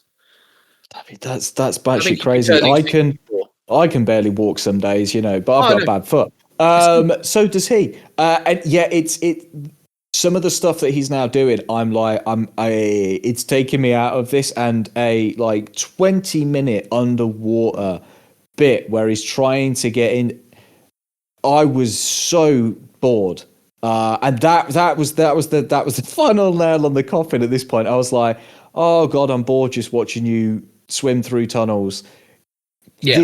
You could have chubbed 2 minutes of this footage together to get to where you need. I didn't need 20 minutes of this, genuinely. And that was where I was like, okay, is somebody padding this out for some reason, as a tax write-off? Because Jesus Christ, the budget on this ballooned to finally, now whether, I don't know how true this is, to 300 to 400 million. That's for fucking this final insane, film. isn't it? That's insane. And its box office was 598, so almost 600 million by the end.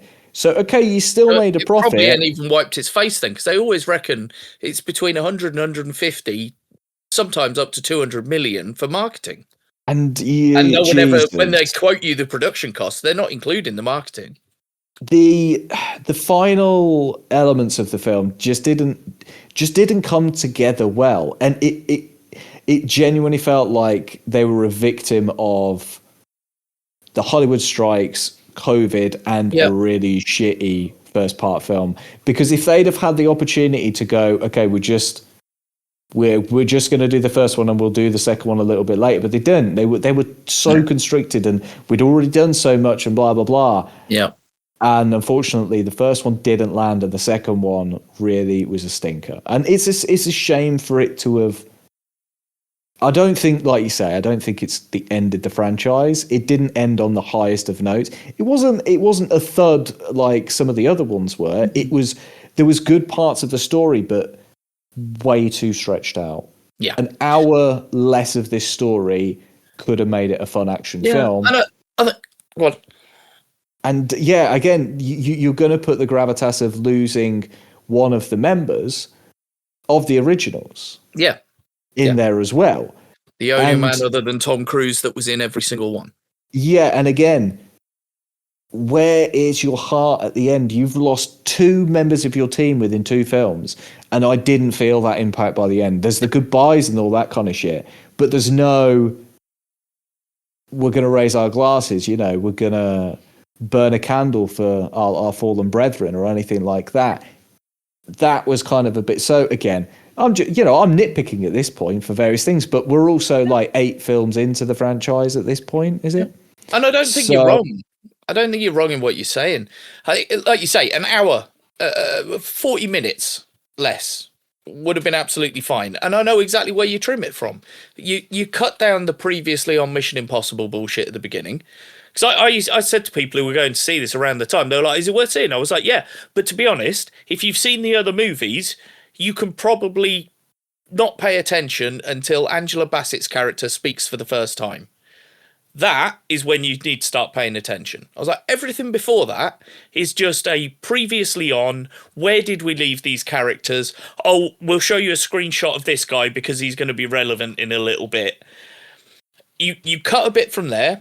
Like you say, you cut some from the underwater sequence because it's impressive what he does and it's very cool, but doesn't need to be that long. It seems a bit self-indulgent. And as much as I adore the wing walking stuff at the end, and again, you hear the stories, he did it. He was up there for ages. He was actually on the side. That was the other, passed out twice. Too long. Too long. That sequence. But it does not need to be that long. No. It's too long.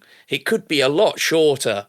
And there you go. You trim, what, 10, 15 minutes from each of those, and you've got an hour. You've got 45 minutes of footage, and then the film's 2 hours long and way more manageable. And that's the off-putting thing at times now for a generation that is very much of the TikTok ilk. I speak to, some of the ones I work with, and bless her, the girl I work with, she's like the little sister I never knew I needed, I joke, because she cracks me up no end. But she is of that TikTok generation. She goes home at night and she's like, yeah, I just want to go home and watch TikTok. I'm tired, Andy. Can I go home and watch TikTok? And I just laugh because your attention span is that of a fly. And when you put a almost 2.5 hour long Mission Impossible film and you're stretching some of these scenes out, yeah, I'm going to reach for my phone and I'm doing it. Jesus, what are the TikTok generation going to be doing? They need to change it up. And Paramount's new structure and having been bought out probably didn't help with the films as well, because they were very constricting of, no, we're selling ourselves. We can't do much more. Like your hands are tied. Now that's changing. So who's to say what the Paramount bag is going to offer? Even with their continued attempts to try and usurp Netflix and buy Warner Brothers. Yeah. Which, they might. They got Trump on their side because Jared Kushner, his son-in-law, is part of Skydance. One of the majority shareholders. I think it's gonna go to the wire. We will see. We will see. Only the future will. Yeah, only the future. Indeed. So, going back then, yes, the age gap check. I was actually really surprised when I looked this up, and I really hoped that I was going to be able to do the whole, the age gap got bigger as it went along. No. Hayley Atwell is 1 year older than Rebecca Ferguson. Oh. She was born in 1982. So she is exactly 20 years younger than Tom Cruise. Now, before we rank them all, during this journey, I came up with a drinking game that I think you could play with any of these Mission Impossible movies. So I will probably post this on the socials and on the YouTube community page for anyone to reference, should you wish to enjoy yourself in this way. So, Mission Impossible shots game. Take a shot every time Tom Cruise runs. Every time Tom Cruise takes his top off. Every time there's a MacGuffin. Every time someone isn't who they seem, i.e. in a mask. Anytime Tom Cruise does an insane stunt himself and for reals. Jesus. Anytime Tom Cruise loses a member of his team or a friend that he's probably known for about 10 minutes. A scene where we hear how completely insane or impossible the mission is. And a literal ticking clock. And what makes me laugh the most is the final film does not have just one literal ticking clock in the third act. It has 2 literal ticking clocks in the third act. That is one hell of a drinking game. I think you'd be smashed about 40 minutes to an hour into any one of the films. Yeah, pretty much. I mean, if you watch the first one, I mean, he, all of his teammates die within the first 5 minutes. So you're looking at like 5 or 6 that's very true. shots. That's very true. He also I didn't has think to about run that from for the one first place one. to another. So that's another one. There's probably so yeah, you're looking at probably 10 to 12 shots within the first 5-10 minutes of the film. Yeah, true. I didn't think of it from the first one. Before, we need, disclaimers. Safe drinking at home, ladies and gentlemen. Safe drinking at home. When the fun stop. Make sure you've got the bottle of water next to you, just in case. Keeping hydrated. So, yeah, is there any final things you want to say, or should we go into our sort of worst to best list? I think I know what you're going to pick as the best, so I will be interested to see. No. So I think it's, like you say, I don't think it's a franchise that is entirely done. I think it's a franchise that needs to reevaluate, because if it came back as a spy thriller of the ilk that the first film was like, I would not be object to that. I'm envisaging, Captain America, Winter Soldier vibes. That kind of espionage thriller. Sign me up. I think that's a bit more darker. I think if you're going to throw another popcorny one with AI, then just keep that. But I don't think we're done with it. If Tom Cruise isn't done with it, then he needs to take the back seat and no longer be the crazy son of a bitch. Guess what? That's what the young kids are there for. Let them take the reins. I don't think we're done with the franchise, so you never know. We may be back. No, like you say, though, I think it needs to take a little break, and I think we do need to pass the torch in the next one. But whether that happens or not, we'll never know, because obviously Tom Cruise bought the fucking rights so that he could do all his own stunts, so I wouldn't be surprised if he can't just sit in the background and be a Jim Phelps, So go on, Let's go from the back to the front then. We've got 8 films to rank. Okay, bottom of the film for me. What's the worst one? Number 8. Bottom of the film for me is going to be 2. Correct. I agree. Now, again, we're not correct or not, ladies and gentlemen. This is all opinion based. Oh, of course, it's all subjective. Personally, I think that is the correct answer. It is also my answer. I think it is the worst one. I then think 3. Ooh, okay. Interesting. Because while I do like the villain in Philip Seymour Hoffman, it just doesn't. There's just something still not. I can't remember any. As I said before, I can't remember any massive set pieces, particularly from that film. And sometimes that's not to say that is the benchmark for a Mission Impossible, but it's one that will remember. It's a little dot in my brain that will go, yeah, that was a better one. Okay. My 7th would be Dead Reckoning Part 1. I think that's where Dead Reckoning Part 1 sits for me, is 7th worst. Do you want to go for your 6? See, I would have put The Final Reckoning there. Yep, that's what I've got. I've got Final Reckoning in 6. I think that I would probably put I'd probably put Ghost Protocol next, if I'm being honest. Again, I appreciate some of the set pieces and things like that. The story is paper thin for me. Again, like some of the acting, story's paper thin. Didn't do much for me. Yeah, I same. I've got Ghost Protocol in 5. That's what I've got in number 5. Then I'm probably gonna say I'll probably go with Dead Reckoning Part 1 at that point for me. Okay. That would be mine at that point. Again, I think. Yeah, you might be right. Actually, I might be being a bit harsh on Dead Reckoning Part 1.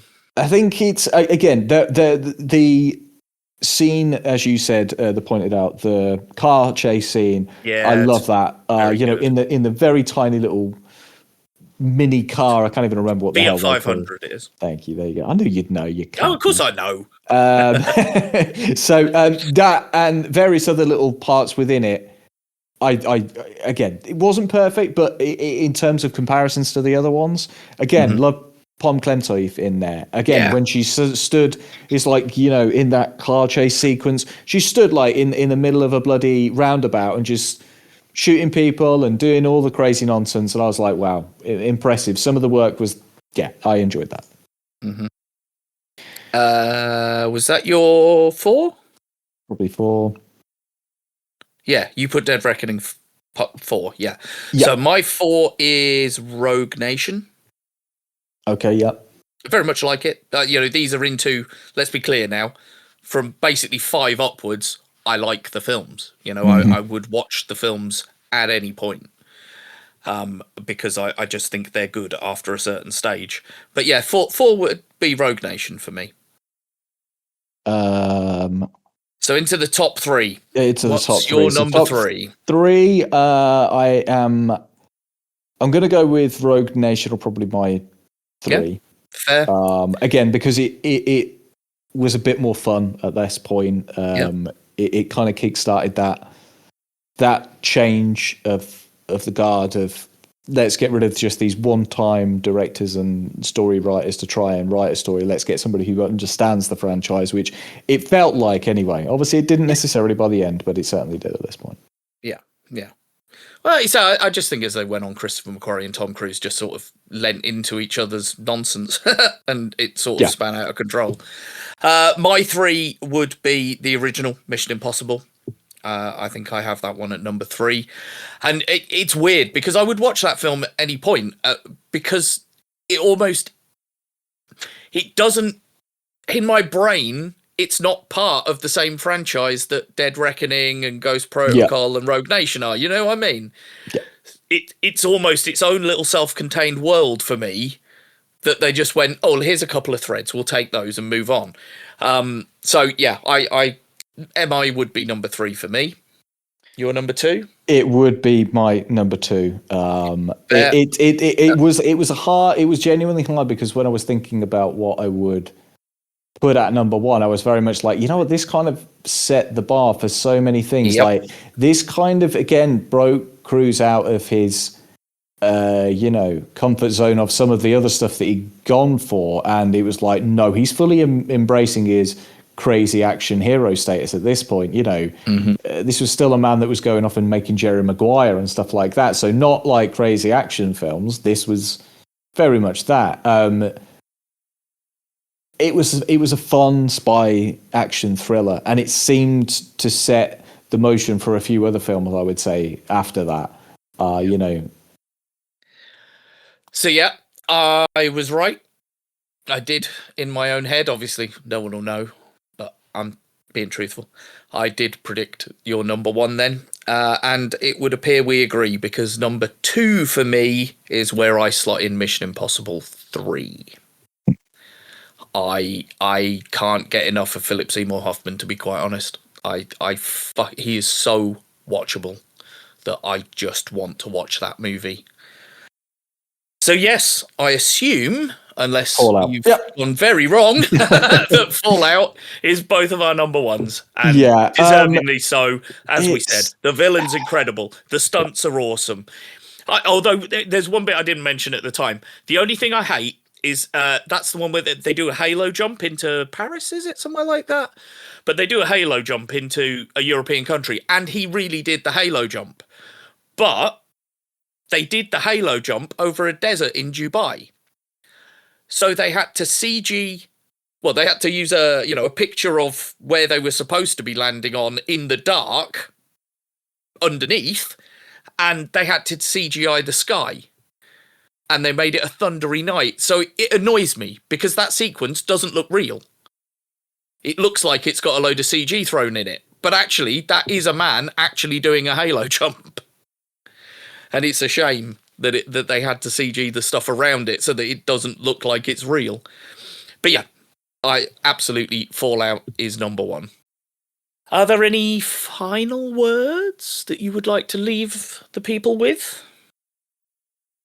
Not this time, no. No, it's. I think Something it more was, than giggity boo. Yeah, I was gonna. You know what? I was like, I could come out with something, but I didn't know whether everybody would understand the reference, so I was hesitant. Well, I'll say you know, it, you know. and then, Let us if know you when know, you get the reference, you know. everyone. So I'm just gonna sign off with Bar Weep, Grana Weep, Ninibam. Fucking hell, that has just rung some bells that haven't been rung in many, many years in my brain. So yes, let us know in the comments, in the reviews, in whatever. Email us, all that YouTuber-y shit that people say. What's your order? What do you think the best Mission Impossible film is? By the way, if you email me and say Mission Impossible 2 is the best, you're wrong. Just so you know in advance, you are wrong. That isn't the case. But we will listen to any other viewpoint that does not put Mission Impossible 2 at the top of the list. So yes, get in touch with us on the socials in all the places that we are found. Search for the ScreenMasters and join us. Come and join the conversation. We like to hear from you, and we shall continue to take on board your feedback and feedback to you guys in the intro sections and give shout outs and things like that. So, for this moment, because we're probably both pretty hungry right now, I will say that I have been Bav. I have been Fluff. And this was ScreenMasters.